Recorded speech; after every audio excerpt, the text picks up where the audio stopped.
अस्सलाम वालेकुम व्यूअर्स। मैं हूं एडवोकेट शाजिल मेमन और आप देख रहे हैं शाजिल ब्लॉग्स। जैसे कि आपको पता है कि पाकिस्तान में जिस तरह बिजली की कीमतें बढ़ गई हैं और इन बिजली की कीमतों के बढ़ने की वजह से गरीब आवाम तो बेचारा पहले से ही ख़त्म हो चुका था, लेकिन जो मिडिल क्लास तबका है पाकिस्तान का वो ख़ुदकुशी करने पर मजबूर हो गया है। आज हम अपनी इस वीडियो में डिस्कस करेंगे कि इसकी वजूहात क्या हैं जो बिजली के बिल इतने ज़्यादा महंगे हुए हैं, और उसके अलावा इन वजूहात के पीछे या बिजली महंगी करने के पीछे कौन कौन थे।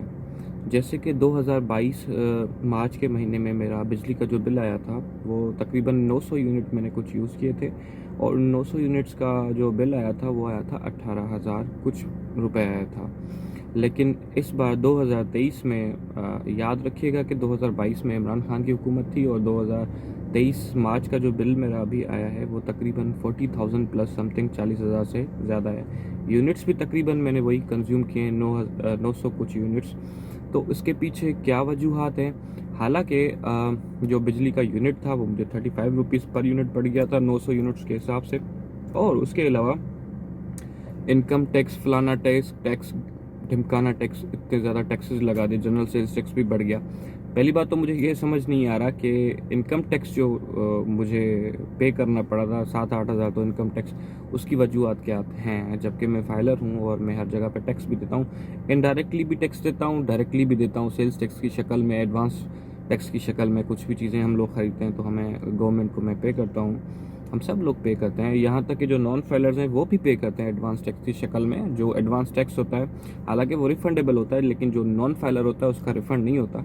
तो इनडायरेक्टली ये भी जो टैक्स की जो रकम है नॉन फाइलर्स की तरफ से जो जमा करवाई जाती है, घर ख़रीदना हो, गाड़ी ख़रीदना हो या कुछ भी हो, तो वो भी गवर्नमेंट के ख़जाने में ही जाती है। हालांकि फाइलर्स की जो है वो फिर भी रिफ़ंड हो जाते हैं, नॉन फाइलर के रिफ़ंड नहीं होते। तो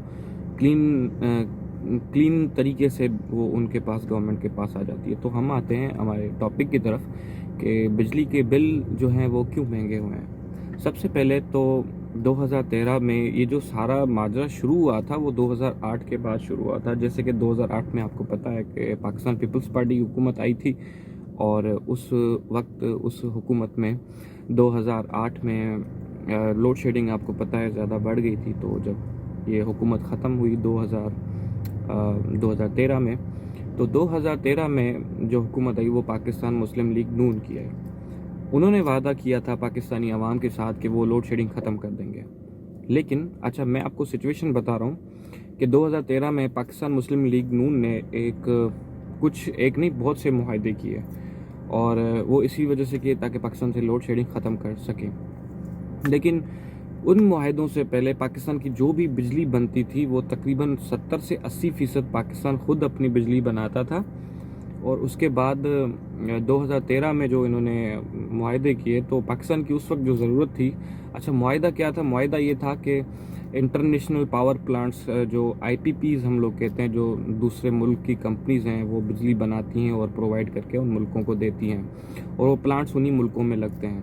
तो इन्होंने एक मुआहदा किया जिसमें इन्होंने जबकि पाकिस्तान की जो ज़रूरत थी, हमें जो बिजली चाहिए थी वो चाहिए थी मिसाल के तौर पे 20,000 मेगावाट बिजली चाहिए थी हमें, लेकिन जो पाकिस्तान मुस्लिम लीग नून जो है उन्होंने 2013 में हमारी जबकि ज़रूरत थी 20 से 25,000 मेगावाट, इन्होंने 40,000 मेगावाट का जो है ना वो सौदा कर लिया। अब क्यों किया?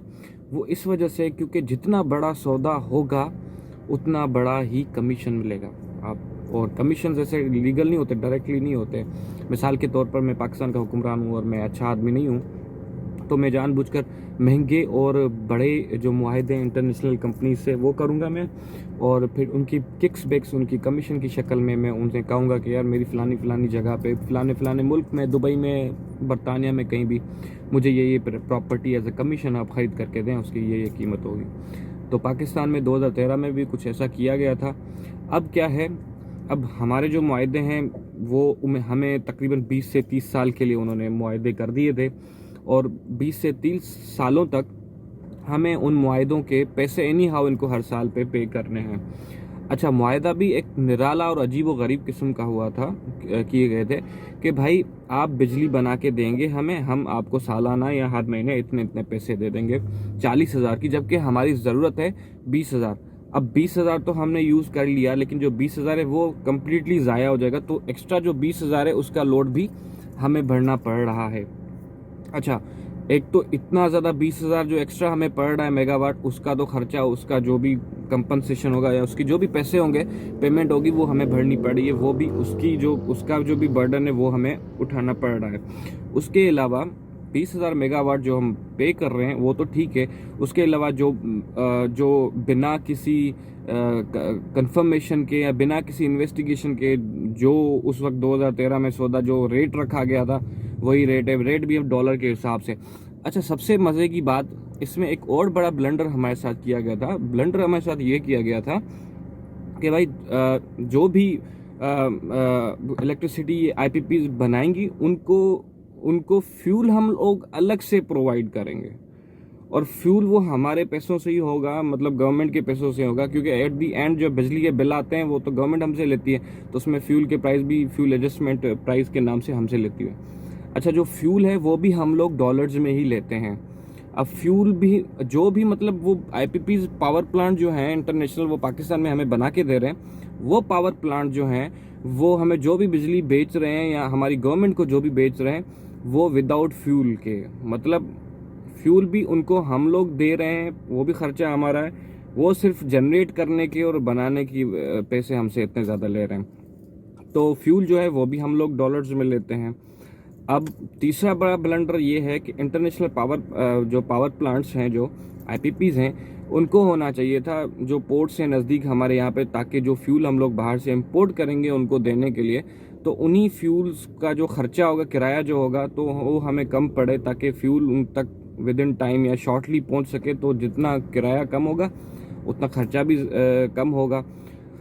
तो पावर प्लांट जो थे उनको वो जो खोले गए पंजाब साइड पे, मुल्तान साइड हो गया, फैसलाबाद साइड होगा, आईपीपीज बने हुए वहाँ पे। अब जो हम फ्यूल लेते हैं उस इलेक्ट्रिसिटी को बनाने के लिए, जो आईपीपीज को हम लोग प्रोवाइड करते हैं, वो फ्यूल आता है कराची पोर्ट पर। अब कराची पोर्ट से वो फ्यूल जाता है आईपीपीज के पास पंजाब साइड पे, मुल्तान साइड पे, अपना फैसलाबाद साइड पे जहाँ पे इंडस्ट्रीज ज़्यादा हैं, तो उसका जो खर्चा होता है वो भी हमें भरना पड़ता है। अब मैं आपको मजमूई तौर पे समझाने की कोशिश करूंगा कि जो 3-4 ब्लेंडर्स हमारे साथ किए गए हैं, एक तो बिजली हम लोग डॉलर्स की शक्ल में ले रहे हैं, तो डॉलर महंगा होगा तो बिजली भी हमें महंगी पड़ेगी। दूसरा ये कि हमें ज़रूरत 20,000 की थी, हम 70 से 80% खुद हम लोग जो बिजली है वो हम लोग बनाते थे। अब ये है 40,000 वाट हम लोग हमारी ज़रूरत पड़ गई, और 80% तकरीबन हम बाहर से बनवा रहे हैं, इंटरनेशनल आईपीपी से बनवा रहे हैं, आईपीपी से बनवा रहे हैं, और जो 20 से 30% है वो लोग हम खुद बना रहे हैं। तो जब हमें ज़रूरत ही नहीं है 20,000 एक्स्ट्रा की, तो उसका खर्चा भी हमें भरना पड़ रहा है। दूसरा ये कि एक तो ये कि डॉलर में हम लोग बिजली खरीद कर रहे हैं, तो वो खर्चा। दूसरा ये कि जो 20,000 एक्स्ट्रा हम लोग 20,000 मेगावाट ले रहे हैं जो हमें यूज़ नहीं है, जो हमारे किसी काम की नहीं है, उसके डॉलर्स में भी पैसे हम लोग भर रहे हैं। अच्छा, जो फ्यूल है उसको बनाने के लिए वो जो बाहर से आ रहा है उसके पैसे भी हमें भरने पड़ रहे हैं। उसके अलावा जो टैक्सेस हैं जिनका कोई तुक ही नहीं बनती बिजली के बिलों में, जैसे इनकम टैक्स हो गया, अपना जनरल से, अच्छा जनरल सेल्स टैक्स भी गवर्नमेंट कम से कम गवर्नमेंट दे रही है ना, तो जनरल सेल्स टैक्स गवर्नमेंट हमसे क्यों ले रही है? हाँ, हम लोग कुछ चीज़ जो अगर बेच रहे हैं, मिसाल के तौर पर मेरी कोई प्राइवेट सप्लाई का इलेक्ट्रिसिटी की होती तो फिर ठीक है भाई, मैं भरता, फिर मैं कस्टमर से लेता। लेकिन जब गवर्नमेंट खुद सप्लायर बनी हुई है, तो फिर जो जनरल सेल्स टैक्स है उसकी क्या तुक होती है? अच्छा, जो फ्यूल जो हम लोग लाते हैं उस पर भी जनरल सेल्स टैक्स हमें देना पड़ता है। इनकम टैक्स की क्या ज़रूरत है? इनकम टैक्स ये मैं आपको बताता चलूं, जो बंदा जिसका 50,000 जिसकी सैलरी है बेचारे की, 30 से 35,000 तो वो बिजली का बिल दे रहा है, उसके पास बचेगा क्या? मैं एसी तो दूर की बात है, मैं अभी पंखे भी सोच सोच के घर पे चलाता हूँ। मैं मिडिल क्लास से ताल्लुक़ रखता हूँ, मैं कितना फेस कर रहा हूँ, मुझे अंदाज़ा है मुझे कितना भुगतना पड़ रहा है। बिजली महंगी, पेट्रोल महंगा, 305 रुपये पेट्रोल। ये हमारे निगरान हुकूमत जो है, निगरान प्राइम मिनिस्टर है हमारे, वो उनका काम है इलेक्शन करवाना, इलेक्शन के अलावा वो सब काम कर रहे हैं। भाई, आपकी क्या ज़रूरत है कि आप किसी अमरीकी सफ़ीर से मिल रहे हैं? आपकी क्या ज़रूरत है कि केसेस बना रहे हैं? आपको किस चीज़ की ज़रूरत है? मैं बहुत हैरान हो रहा हूँ कि इलेक्शन के अलावा सब वो काम कर रहे हैं। हर एक चीज़ जो इलेक्शन, इनको ये एक निगरान हुकूमत आती किस वजह से? इसी वजह से आ रही है ना कि इलेक्शन करवाएं। आइन के मुताबिक उनको सिर्फ इलेक्शन करवाना है, लेकिन तरक्याती काम ये करवाने के चक्कर में लगे हुए हैं, महंगाई पे ये कंट्रोल करने के चक्कर में लगे हुए हैं। तो भाई आपको अगर इलेक्शन नहीं करवाना तो आप सीधी सीधी बात कह दें कि भाई इमरजेंसी आप लागू कर दें, बोल दें हम डिक्टेटरशिप है, हम लोग डिक्टेटर हैं और हम पाकिस्तान में डिक्टेटरशिप करने आ रहे हैं। हम लोग 10 साल 20 साल पाकिस्तान में जाएंगे और पाकिस्तानी जो गरीब अवाम है, जो मिडिल क्लास है, हम लोग उनको ठोकेंगे। हैरत की बात है। और सबसे बड़ी बात यह है कि हम लोगों में जैसे सांप नहीं सूंघ जाता, हमें सांप सूंघ गया है, हमें फिर भी गैरत नहीं आ रही। हमारे बच्चे मर रहे हैं, हमारी बेटियों की, माओ बहनों की इज्जतें खराब हो रही हैं। इतना ज़्यादा जुल्म, इतना ज़्यादा जुल्म, कुछ बोलो तो कुछ बोल भी नहीं सकते। आधी रात को आपके घर में आ जाएंगे, आपको उठा के ले जाएंगे, आपके बच्चे आपके सामने मेंटल टॉर्चर में गुजरेंगे, आपके बच्चे आपके सामने पागल हो जाएंगे, आपकी माओ बहनों में हाथ डाला जाएगा। और ये सब जो हम जो चीज़ें सारी भुगत रहे हैं ना, ये हमारे जो बीते हुए हुक्मरान हैं उनकी वजह से हम लोग गुजर रहे हैं। अब हमसे नहीं होता बर्दाश्त। मैं आप सबसे रिक्वेस्ट करता हूं कि आइंदा कभी भी कुछ भी करें, किसी को भी वोट दें, सोच समझ कर ज़रूर वोट दीजिएगा, क्योंकि आपका वोट है, उसकी बड़ी अहमियत है। ये मत सोचिएगा कि मैं एक वोट दूंगा तो उससे क्या हो जाएगा, उससे बहुत कुछ हो सकता है।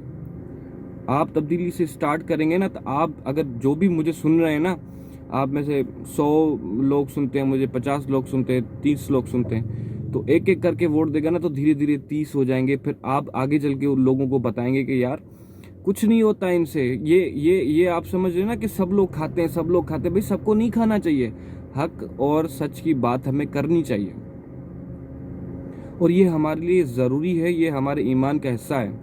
अगर हम लोग किसी जालिम के आगे बोल भी नहीं सकते तो कम से कम अपने अमाल से तब्दीली लाएं। जब वोट का टाइम हो तो सोच समझकर हम लोग वोट करें, और मेहरबानी करके जितना हो सके आप अपनी आवाज़ हुकूमत, जो लोग हम पे हुकूमत कर रहे हैं डायरेक्टली या इनडायरेक्टली, उन तक पहुंचाएं कि हमें इख्तियार दिया जाए, हमारा इख्तियार हमसे छीना न जाए। ये हमारा हक है कि हम लोग अपनी पसंद से अपने किसी भी हुक्मरान को चूज़ करें। बिलाशुबा जो हमसे गलतियां हुई हैं पिछले सालों से, पिछले 75 सालों से, हमें उसको सुधारना चाहिए। और मेरी आप सबसे यही रिक्वेस्ट है कि आप आपका अपना फ्यूचर आपके हाथ में है, और अपने बच्चों का भी। हमें तो इसी मुल्क में रहना है, हम लोग कहीं नहीं जाएंगे, लेकिन ये समझें कि इज़्ज़त से इस मुल्क में रहना है या ज़िल्लत से। आपका बहुत बहुत शुक्रिया। मेरे इस चैनल को सब्सक्राइब करेगा, वीडियो को लाइक करेगा, कमेंट करेगा और शेयर करेगा, और मुझे उम्मीद है कि आपको ये वीडियो बहुत पसंद आई होगी। खुदा हाफिज़।